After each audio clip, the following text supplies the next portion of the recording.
What's up, everyone? Back for another beer review, and today I think we have an interesting one on our hands, and that's because the beer I'm reviewing today comes from the Labatt Brew House, and they're out of Buffalo, New York, underneath the Labatt USA umbrella, and this is their Labatt Blue Citra.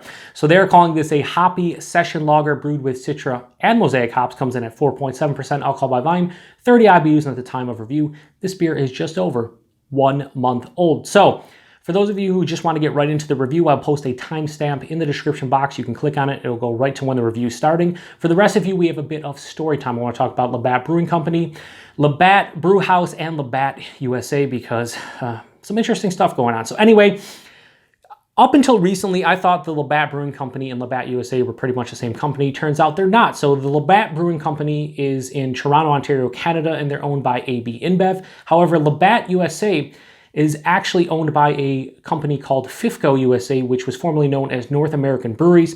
And underneath their umbrella, there's a ton of different breweries that they own, including the Genesee Brewing Company, the Magic Hat Brewing Company, and the Pyramid Brewing Company, and like I said, a bunch of others as well.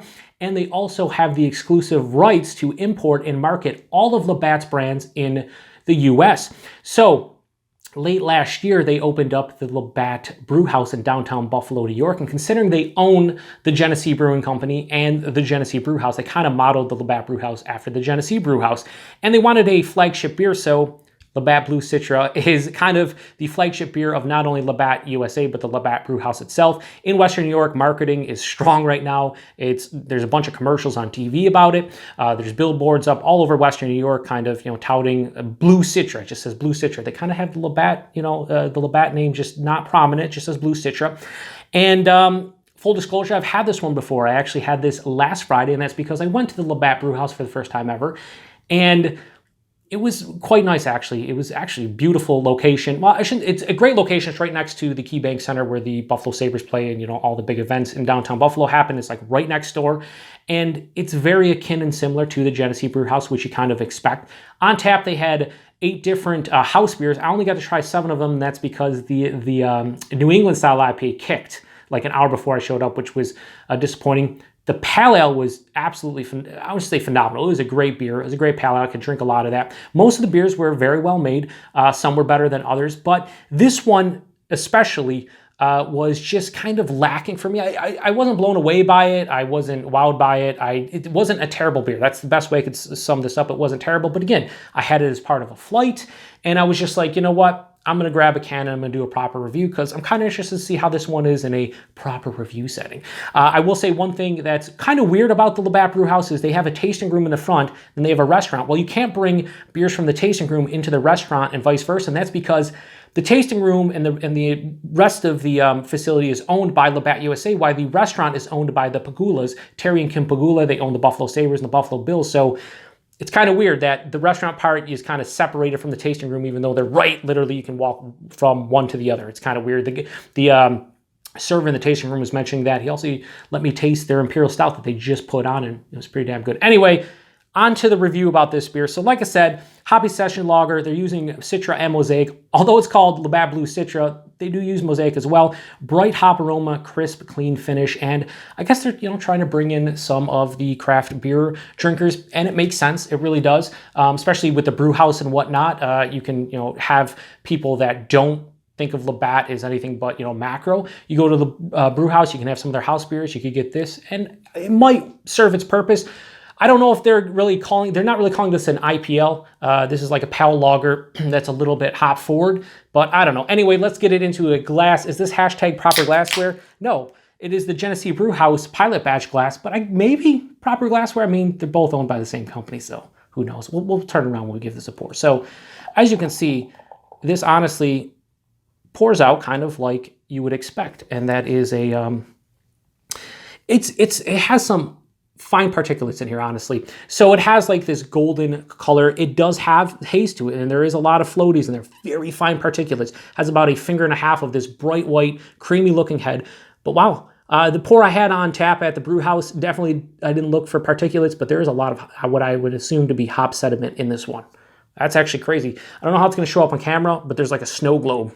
It's insane. Wow, I didn't expect that. Anyway, let's get a nose. Yeah, listen, I couldn't tell you there's Citra or Mosaic in this right now.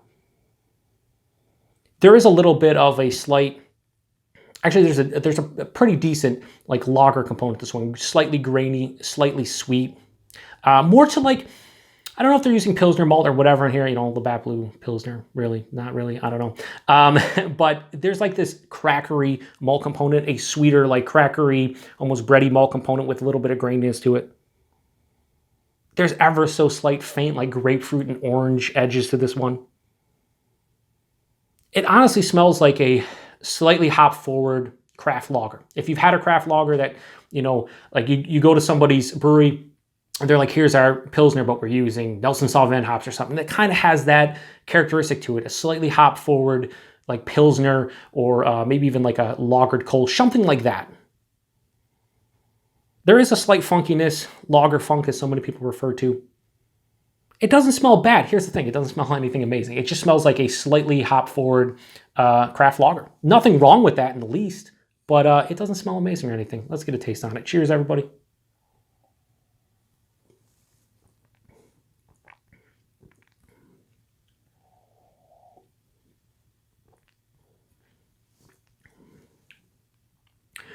Here's the thing.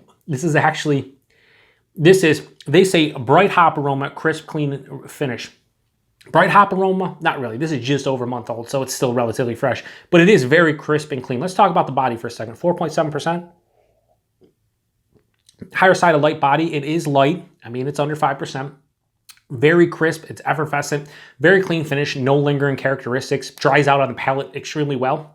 The flavors, though, I'm going to go back to what I said about it being like a nice craft lager with a little bit more of an oomph when it comes to the hop character. It has a little bit of like orange zest, grapefruit zest, or grapefruit pith character to it. A little bit of sweeter orange too up front as it passes through the palate. You're hit with a little bit of crackery, grainy malt component. And like I said, it finishes very clean, semi-dry, and makes you want to go back for more. And I'm going to pour the rest of this in here because, you know what? You could crush a ton of these. Here's the thing. For me, and again, everybody's different. Our palates are all different, blah, blah, blah. We all know, right? We all know we have different tastes. We have different palates. We like different beers. That's why I never really hate on anybody drinking whatever beer you like. I don't care if you like macro or craft. I don't care if you like both or like neither.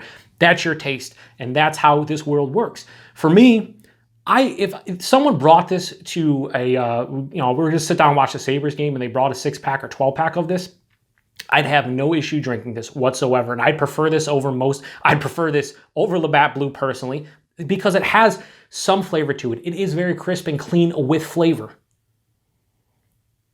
I should say with a flavor that I enjoy. So here's the thing this is where it kind of goes sideways, and I think a lot of people will be disappointed by this beer. Prominent on the name is Blue Citra. People refer to Labatt Blue as just blue. People know Citra hops. When you pick this up and it says brewed with Citra and Mosaic, you're probably thinking you're going to get, you know, smacked in the face with so much flavor and so much hop character, and it's not. It's subtle. And they say it's a Hoppy Session Lager. Yeah, the character on here is very subtle and subdued, but I think it works well for what they're going for. Anyway, I don't dislike this one. This beer is not terrible. Is it great? Is it even really good? No, it's okay. It's solid for me. I think I gave it, just quickly on Untappd, when I did the flight, I gave it a 3.25 on Untappd. And I think I'd give this around a 3 to 3.25. I think this is well made. I think this is probably exactly what they're going for. But I do think they're going to, I don't want to say sucker. That's not an appropriate word, I think, in this situation. But I think they're going to get a lot of people to try this beer based on the marketing and the name alone. People are probably going to go into this, especially maybe some craft beer drinkers, thinking you're going to get like a flavor explosion or something amazing. Maybe not, considering it's Labatt Blue and they are a macro company. But for me, I wish they would have called this something different. I don't know what else they could have called it. But for me, it's a good beer. Well, it's a solid beer. It's an okay beer. It's a drinking beer. It's something I can drink and I have no issues with. But it's nothing that I recommend to anybody outside of trying it once. Give it a try. I forgot what the price point on this is. I got this at Wegmans in a mix of 6-pack. I think their mix of 6-packs are $10.99. So you're talking about $1.83 for this can. But I want to say the 6-packs of this are like $6 or $7. So it's relatively cheap. And you know, if you want something that's a Hoppy Session Lager that's not a full-on IPL, I think this is where you should look. But for me, like I said, nothing amazing. but it's a drinkable beer and I don't hate it and it's fine. So 3 to 3.25 for Labatt Blue Citra from Labatt USA, Labatt Brew House, whatever you want to say. If you're in the Western New York area or you're in any area that's going to get this, I don't know where they're going to get distribution outside of New York State for this. I don't know if this is going to be across New York State. I don't know if this is going to get into the Northeast. I don't know where this is going to end up, but if you see it and you're curious, give it a go. You might be pleasantly surprised because I kind of am to an extent. Anyway, appreciate you guys stopping by for another beer review, and until the next one, cheers.